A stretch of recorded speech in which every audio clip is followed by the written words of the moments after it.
Bonjour et bienvenue sur la chaîne. Je vous retrouve aujourd'hui dans une petite vidéo où je vais vous parler des meilleures lectures de 2023. J'en ai sélectionné quelques-unes, j'ai pas su tout prendre parce que j'ai fait de très bonnes lectures, donc j'ai quand même dû faire une petite sélection.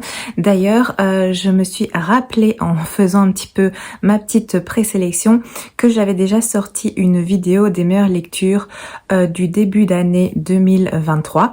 Donc il y a des livres qui étaient repris dans cette vidéo que je n'ai pas repris dans celle-ci évidemment pour pas faire doublon, mais bien entendu c'est des lectures que j'ai appréciées, que j'ai énormément aimées. Donc si vous voulez aller jeter un œil, je vous invite à aller voir cette vidéo. Je pense qu'elle s'intitulait les 15 meilleures lectures de ce début d'année 2023. Je vais essayer de vous mettre le petit i quelque part pour que vous puissiez y avoir accès plus facilement.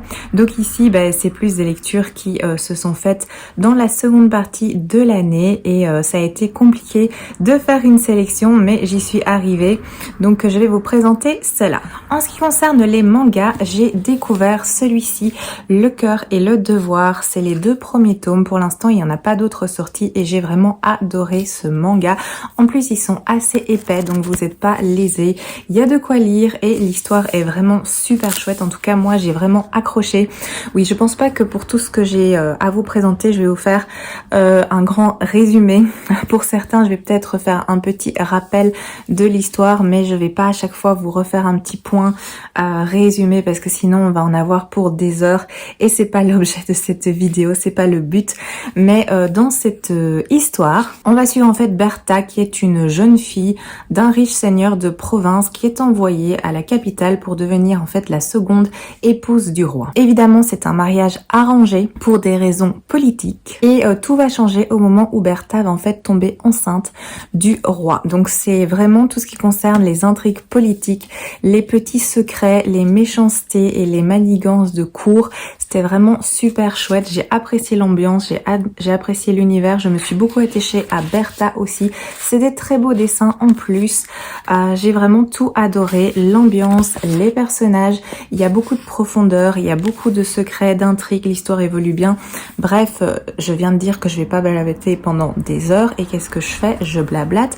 Donc je m'arrête ici. J'ai adoré les deux premiers tomes de cette histoire et j'attends qu'une chose, c'est que la suite sorte pour pouvoir lire la suite. Autre manga, c'est Le Renard et le Petit Tanuki. J'ai ici les 3 premiers tomes. J'ai pas tout pris, j'ai jusqu'au tome 6. D'ailleurs, il y a que 6 tomes qui sont actuellement sortis. Le tome 7 en version originale est en cours. Donc, vous avez ici les 3 premiers tomes. Ce sont les 3 tomes que j'ai lus et que j'adore. C'est vraiment tout mignon. On va suivre en fait un renard qui est un personnage assez maléfique qui a été plongé dans un sommeil par une déesse et il va être réveillé. En gros, il va recevoir une seconde chance et la déesse va le désigner comme étant le protecteur d'un petit tanuki qui est trop chou. Je vais essayer de vous retrouver. Voilà, c'est ce petit personnage. Un petit tanuki, ça va devenir son défenseur en gros et on va lui mettre un collier qui justement va l'empêcher en gros de déraper, de retrouver son aspect machiavélique et mauvais. Et on va voir cette relation entre un personnage qui est vraiment pur et innocent et l'autre qui a un lourd passé et c'est vraiment top. Après il y a d'autres enjeux qui vont aussi intervenir, c'est un univers qui est vraiment bien construit, qui est assez dense. Bref, moi j'adore, donc voici pour celui-là. Autre excellente lecture, c'est une duologie, donc Six of Crowns, que j'ai adoré. C'est de Les Bardugo, je pense que vous connaissez cette duologie. Moi je l'ai dans cette édition là au livre de poche.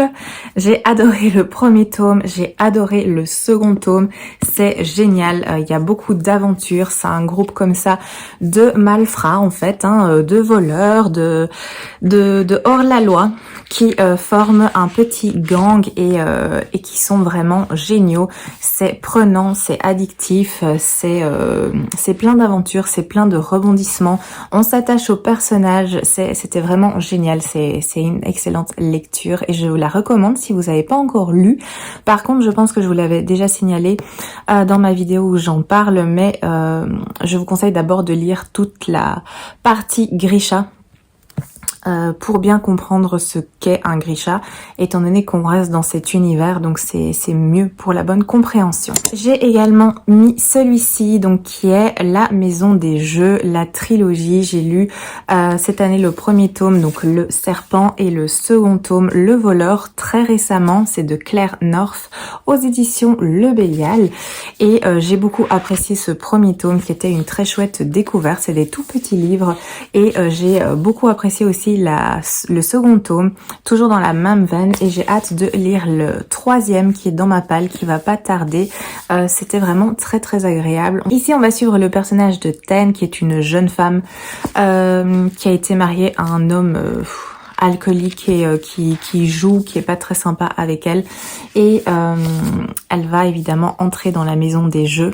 Je vous dis pas tout, enfin vous avez évidemment toutes les informations dans mes petits updates lecture. Ici j'en ai parlé il y a très peu de temps.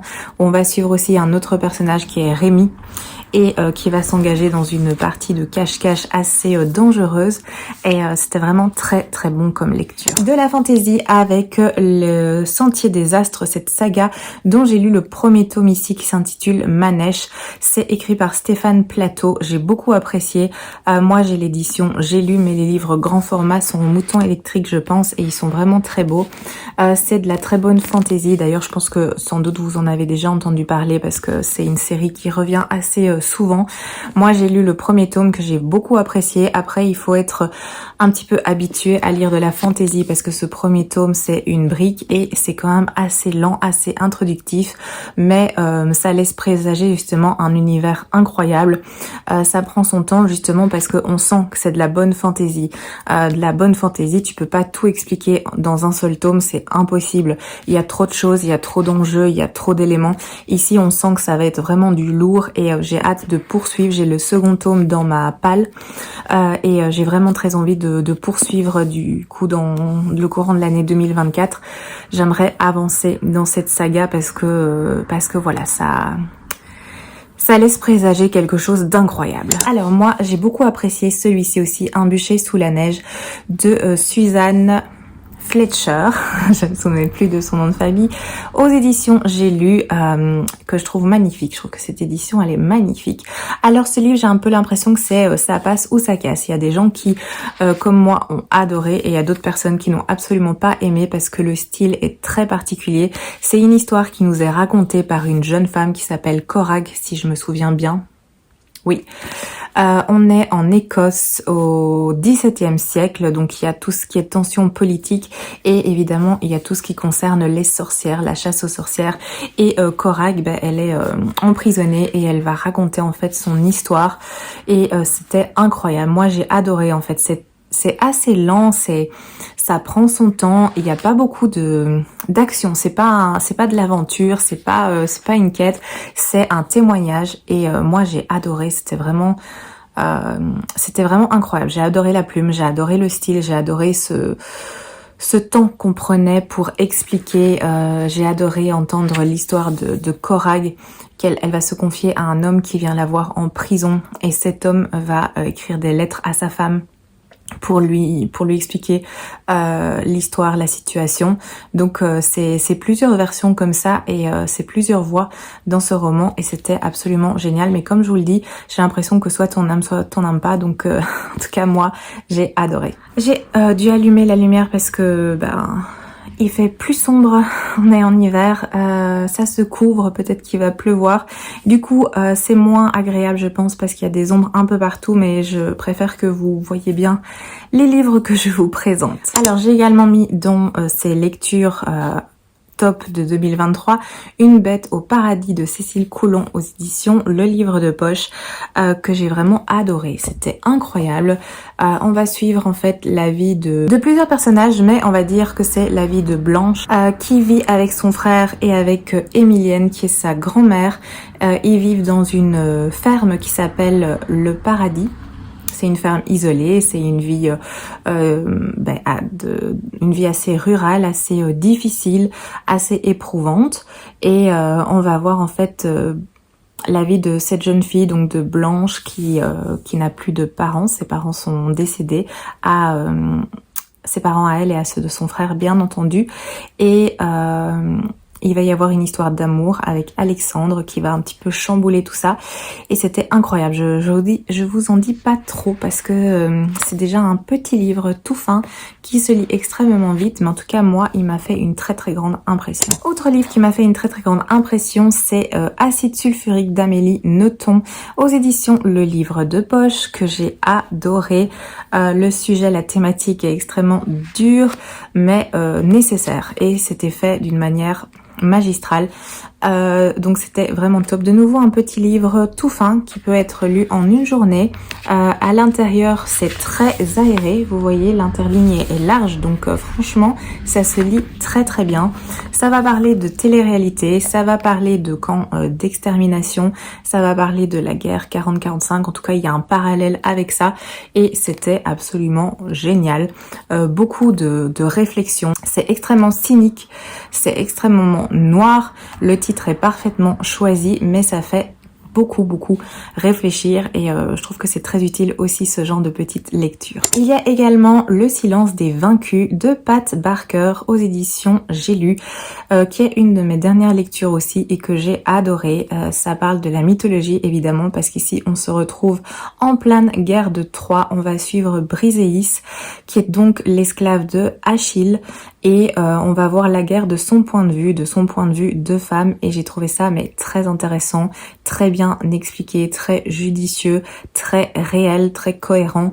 C'était vraiment incroyable d'entendre ici la voix des femmes en fait qui vivent cette guerre, qui perdent leur mari, qui perdent leurs enfants, qui perdent leur famille et pas toujours avoir la voix des héros, la voix de Achille, la voix de Ulysse, comme c'est le cas habituellement, donc très intéressant comme lecture. J'ai mis Les aiguilles d'or de Michael McDowell, bien entendu, aux éditions, attention, Monsieur Toussaint, l'ouverture, je pense, oui, je me trompe pas, Monsieur Toussaint, l'ouverture, que j'ai beaucoup aimé aussi.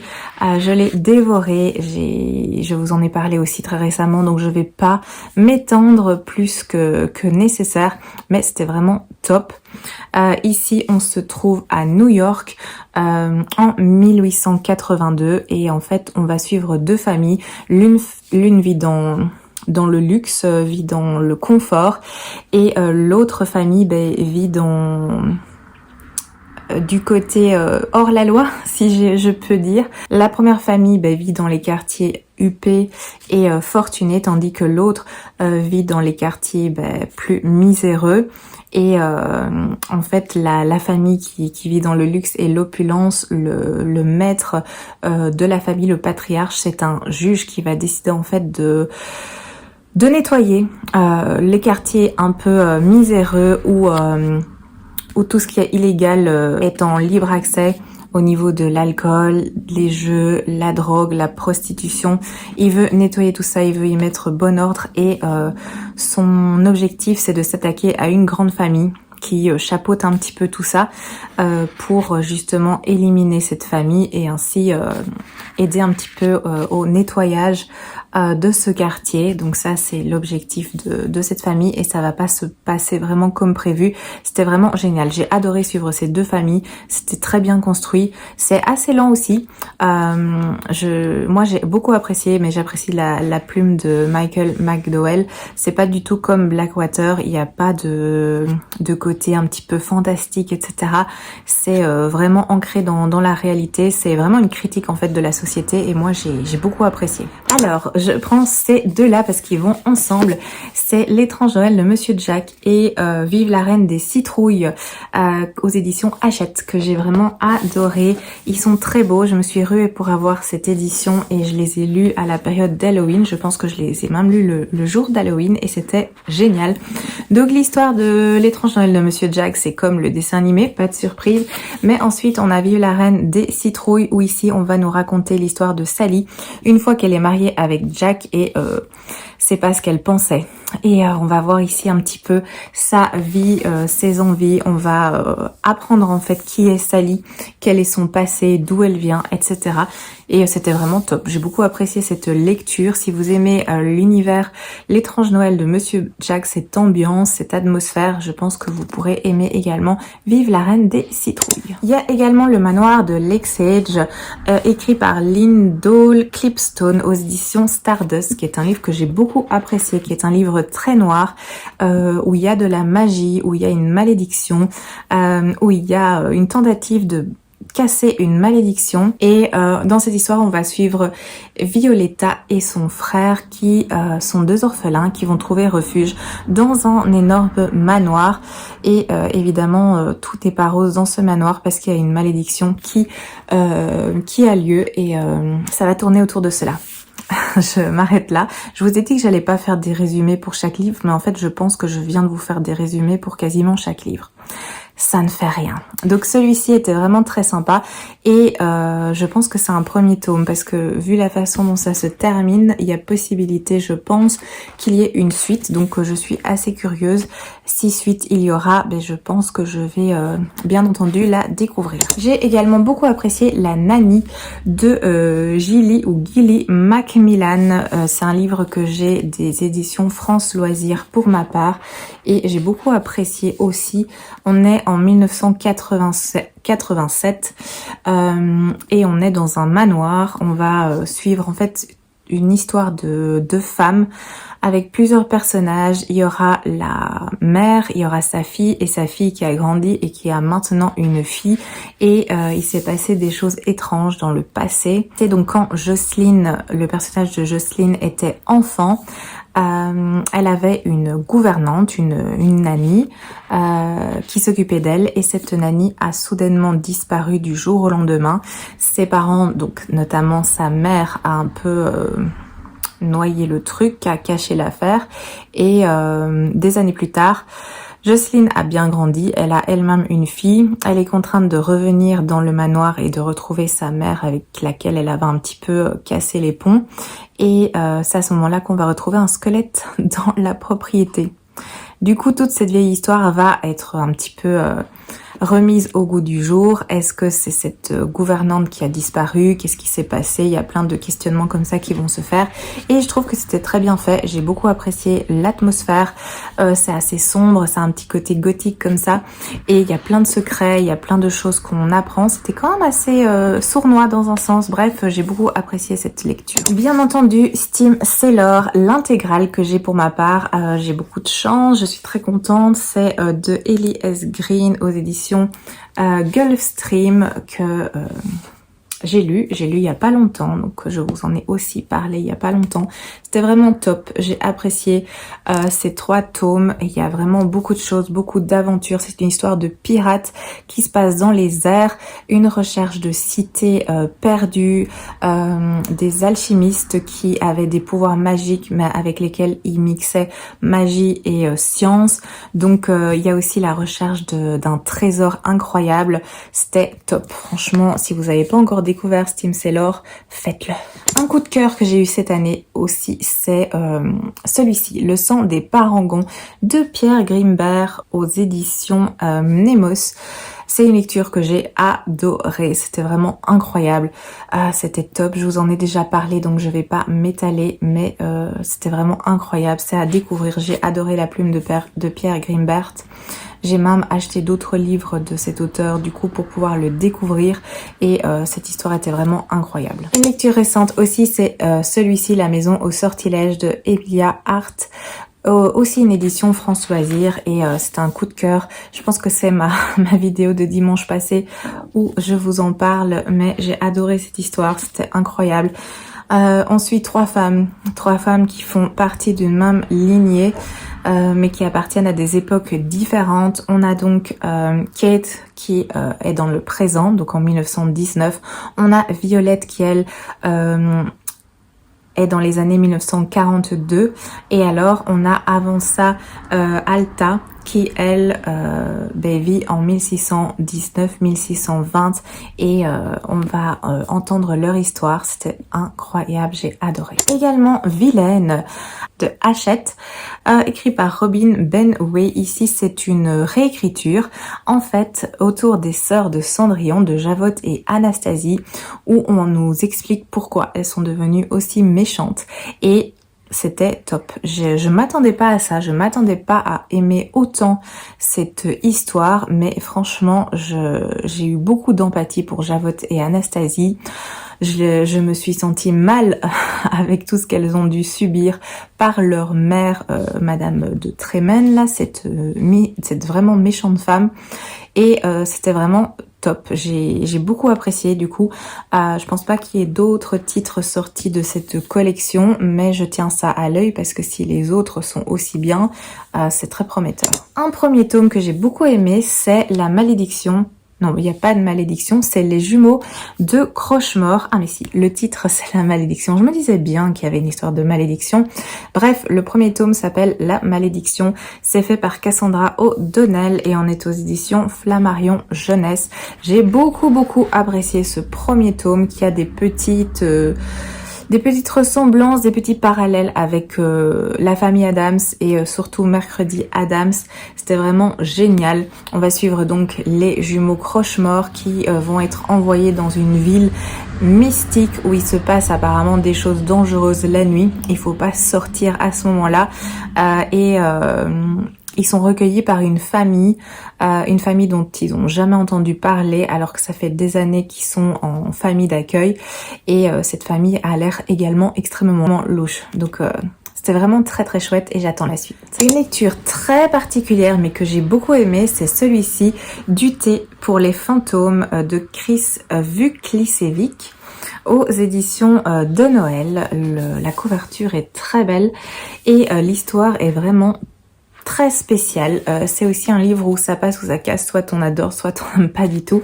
Et moi j'ai beaucoup apprécié. On va suivre deux sœurs qui vont rechercher en gros le fantôme de leur mère.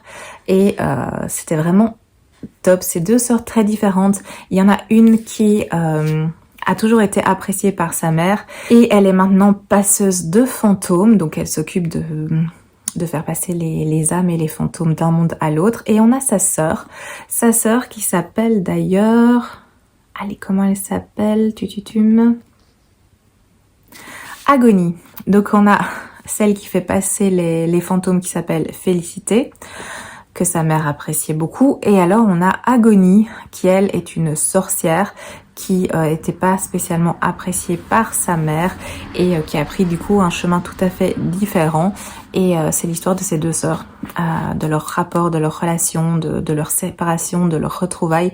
C'était vraiment très intéressant et assez psychologique et avec une touche évidemment de surnaturel avec tout ce qui concernait les fantômes et le monde relié aux fantômes. Mais en tout cas moi j'ai beaucoup apprécié cette lecture. Également Belladonna de Adaline Grace aux éditions de Saxus. Le premier tome, le second sort dans quelques jours, ou sort aujourd'hui, je sais plus. Mais en tout cas, il sort bientôt parce que je l'ai précommandé, parce que j'avais hâte de lire la suite. J'ai vraiment apprécié cette histoire où on va suivre Signa qui est orpheline. Orpheline depuis qu'elle est bébé et quand elle a 19 ans, elle va arriver dans une famille, la seule famille qui lui reste depuis tout ce temps-là. Donc précédemment, elle a été ballottée de famille en famille dans sa famille et elle n'a pas été très bien traitée. Les gens étaient plus intéressés par la fortune de ses parents que par son bien-être à elle et chose étrange, ils n'ont pas vécu très longtemps tous ces tuteurs. Elle va arriver dans cette nouvelle famille et là il va se passer des choses surprenantes. Je n'en dis pas plus parce que j'ai dit que je faisais pas de résumé et je fais un résumé à chaque fois, c'est quand même incroyable. Bref, c'était vraiment top. Il y a des petits aspects de enquête un peu surnaturelle, d'empoisonnement évidemment avec le titre Belladonna et Signa est un personnage très spécial. Bref, j'ai beaucoup apprécié et j'attends la suite. Également Les Flammes de la Nuit de Michel Pagel aux éditions Les Moutons Électriques. très belle édition. Donc ici en fait ça regroupe 4 livres si je me rappelle bien. Oui, on a un jaspage comme ça de flamme verte, c'est trop beau. Et c'était vraiment top. En tout cas moi j'ai beaucoup apprécié. C'est une lecture qui fait pas mal réfléchir, qui casse un peu les codes et c'était vraiment top. Donc ça parle de... C'est comme un conte, c'est comme une légende parce qu'on est dans le royaume de Fëanor. Fëanor où il y a tout le temps des coutumes et un folklore qui reste et personne se pose la question de pourquoi c'est comme ça. C'est plus du style on a toujours fait comme ça, on a toujours cru à ça et du coup on continue ses croyances et on continue ce processus de on a toujours fait comme ça. Et dans ce royaume il y a un bébé qui va naître, elle va s'appeler Rowena et les fées vont se pencher sur son berceau pour lui accorder des privilèges évidemment. Et il y a une fée qui va un petit peu faire n'importe quoi dans le sens où elle va faire quelque chose de très inhabituel. Au lieu de lui souhaiter une belle voix, la beauté, la gentillesse, l'obéissance, enfin le truc habituel pour les femmes, non, la fée va lui octroyer l'intelligence. Et du coup, ça va amener une situation inédite dans ce petit royaume et on va suivre Rowena qui va se poser en fait plein de questions et qui va remettre des choses en question, qui va aller chercher un peu plus loin et c'était vraiment très très chouette à lire. Je vous le recommande si vous avez envie d'un petit peu découvrir autre chose et qui se passe bien sûr dans l'univers des contes, de Disney, des légendes, etc. Mais vu d'une façon différente, c'est super intéressant. Alors j'ai aussi beaucoup aimé Le Crime de l'Orient Express. J'ai la BD et j'ai le livre. Le livre, je l'ai prêté à ma maman, donc je sais pas vous le présenter ici. C'est pour ça que j'ai pris la BD. Après, c'est la même histoire et j'ai lu sous les deux formats. J'ai beaucoup apprécié cette Agatha Christie avec Hercule Poirot. Ici, il y avait une dimension très intéressante dans cette lecture parce que il y a la question de la conscience et de la justice qui va se poser. Donc c'est pas simplement Hercule Poirot résout un crime, résout un meurtre, mais il y a aussi du coup que faisons-nous après. Et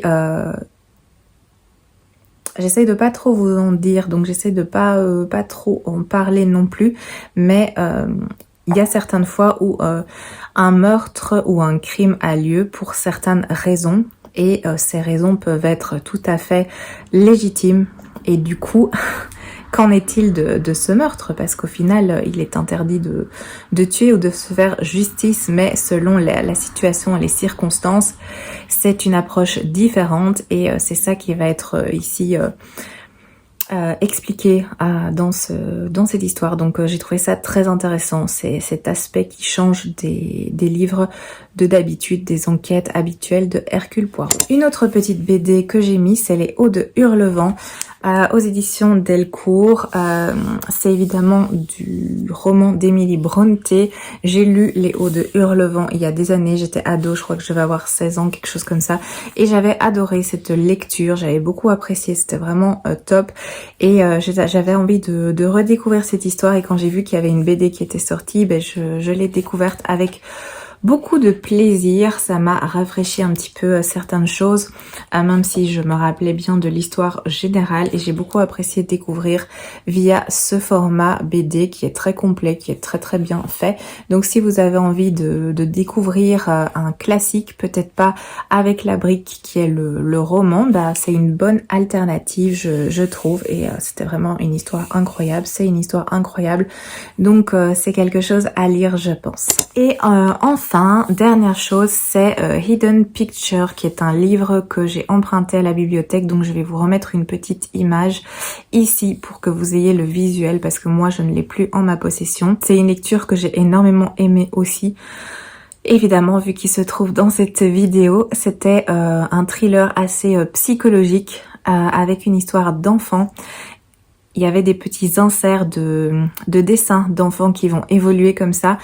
C'était vraiment incroyable. Il est sorti maintenant en poche, donc si vous voulez le découvrir à un plus petit prix, vous pouvez y aller et c'était vraiment top. Donc ça, c'était aussi une lecture que j'ai beaucoup appréciée. Il y a celui-ci aussi, Sorcery of Thorn de Margaret Rogerson aux éditions Big Bang en version grimoire. En tout cas, moi je l'ai en version grimoire, qui est une histoire que j'ai beaucoup appréciée, où on va suivre Elisabeth, si je me rappelle bien de son prénom, mais je pense que oui, qui va se retrouver face à une situation délicate et qui va devoir, avec l'aide d'un jeune homme qui s'appelle Nathaniel, j'ai toujours du mal avec ce prénom, oui, mais c'est bien ça, Nathaniel et son chat, dans un sens, qui s'appelle Silas. C'est une histoire de démons, c'est une histoire d'intrigue, c'est une histoire de bibliothèque, mais pas que. J'ai beaucoup apprécié l'univers et l'histoire en elle-même. J'ai beaucoup apprécié la fin aussi. Très très bonne lecture également pour celui-là. Voilà, je vous ai présenté les meilleures lectures que j'ai faites en 2023. J'ai dû faire une sélection. Parce qu'il y en avait beaucoup d'autres bien entendu, mais le but de cette vidéo n'était pas de vous présenter tout ce que j'ai lu en 2023 et qui m'a plu, sinon on en a pour des jours, je pense. Donc j'espère que cette vidéo vous a plu. N'hésitez pas à me dire quelles sont vos meilleures lectures à vous de 2023. Je vous attends en commentaire. Je vous remercie d'avoir regardé. Je vous souhaite une très belle journée et je vous dis à bientôt pour une prochaine vidéo.